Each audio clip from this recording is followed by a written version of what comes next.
Okay, now we're going to take a look at the beginner performance. A couple of things before we get started on this. This performance isn't necessarily aimed at beginners, it's also for intermediate and advanced players as well. It's just to kind of get used to playing kind of slower ballads rather than upbeat metal stuff all the time. And just using the type of techniques that we're going to be using in this next example, it's really going to improve your ability to do that. Throughout this example as well, we're going to be playing a lot of what I call reverse power chords, which kind of gives the sound that you're using a detuned guitar or 7-string. And what we're doing is we're looking at all the power chords from the perspective of the A string. So say, for example, the first chord we're going to play is a B power chord, which is going to be the 2nd fret on the A and the 4th fret on the D.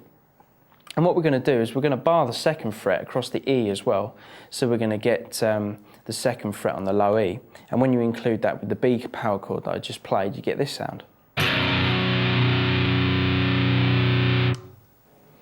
Okay, so what's happening with that chord is we're playing the B, then we're adding the 5th. So we've kind of got an octave in there, which would be the F sharp, and we've got the B in there as well. Now, the F sharp, the 2nd fret on the low E, if we were playing a 7-string, our first finger would be on the low B string on the 1st fret, and our little finger would be on the 2nd fret on the low E, which would be the 5th, as if we were playing a normal power chord. But when you include that with an octave higher power chord, you get that kind of same effect that you do on a 7-string. And for some reason, it just kind of works on the guitar when you play it like that, so you get a really fat sound.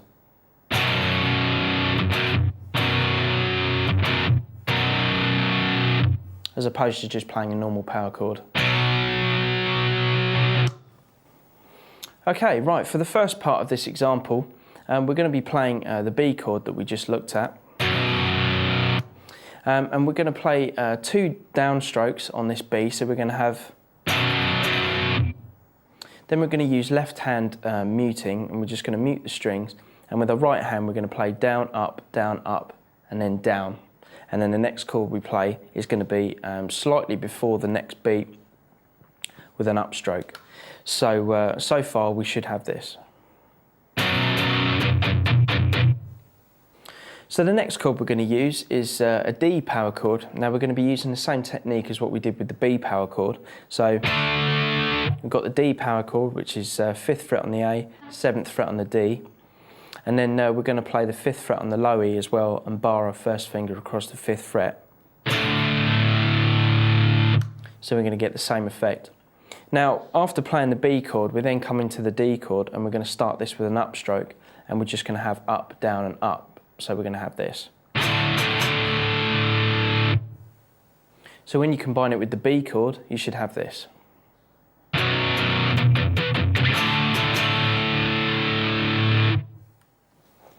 Okay, the next chord we're going to be looking at is an A power chord, but we're going to add the 9th in there as well. So it's going to be quite a stretch if you're not used to doing this kind of thing. And we're going to start with the 5th fret on the low E, then the 2nd finger is going to play the 7th fret on the A, and then little finger on the 9th fret on the D. And when you play it together, it should sound like this.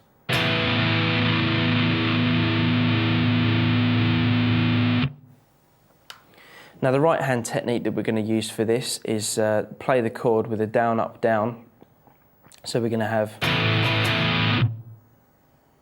Then we're going to use left hand muting, and we're just going to strum with our right hand down, up, down, up, down. So it's fairly similar to the B chord that we played at the beginning of this progression. So at a slow tempo we should have this. Then the last chord in this sequence we're going to play is an E. So we've got, again, E power chord from the A, 7th fret on the A, 9th fret on the D, then bar our first finger across the 7th fret on the low E in the A. And then we're just going to do up, down, up on this chord.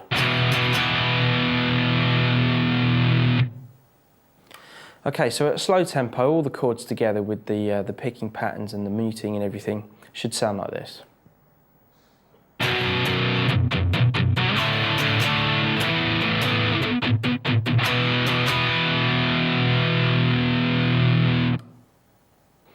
Okay, once we finish that progression, we're then going to start on the first beat of the bar and just repeat that whole thing again from the B. And that chord progression is actually repeated 4 times round.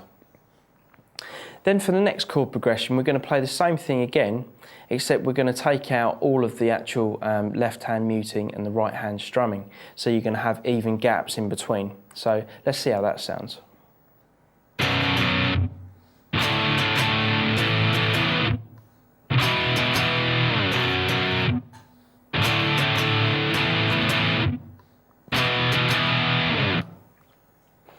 Okay, now after the first 4 times round with the left hand muting and the right hand strumming, the second time round we're going to play the example that I just played, and we're going to play that 4 times round.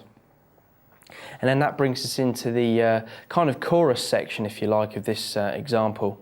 And we're going to use our 9th power chord again, but we're going to use it on the G power chord this time.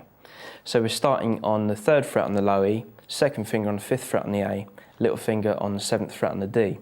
And we're just literally going to be playing even downstrokes on this. So we're going to have this effect.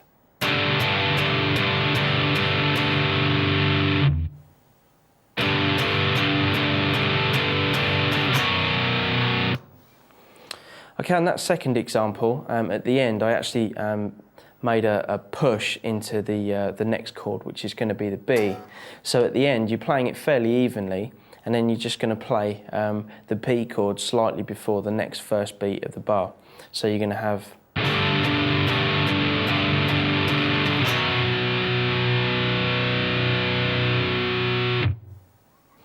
Then when you get to that B chord, you're going to play it exactly the same as the G, just constant downstrokes. So let's see how that sounds.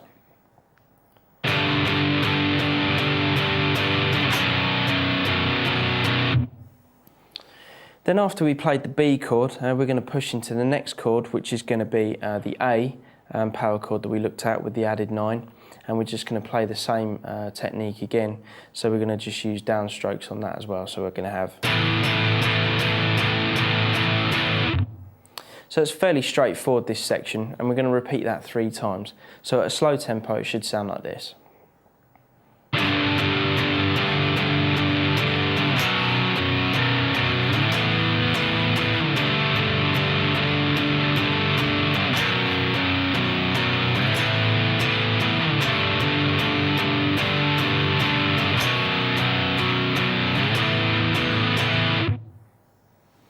Okay, so at slow tempo, that's how many times to play it along with the backing.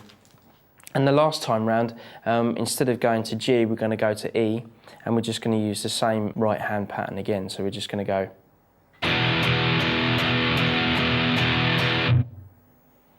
Then at the end of that, we're going to just push into the G chord and then the A chord. So we're going to have this.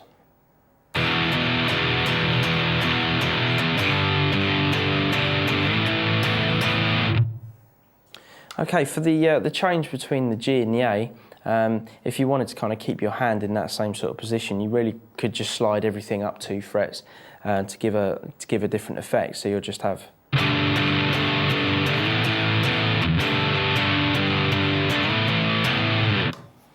So again, just taking those 2 chords in that shape, you can kind of slightly alter the rhythm, whether you just play on the beat or slightly before the next beat of the next bar. So you can just kind of experiment with that. Okay, well that's pretty much the whole chord progression from start to finish. And then you just pretty much go back to the beginning and just repeat the whole thing again. And then just to end the piece, we're just holding the B chord at the end.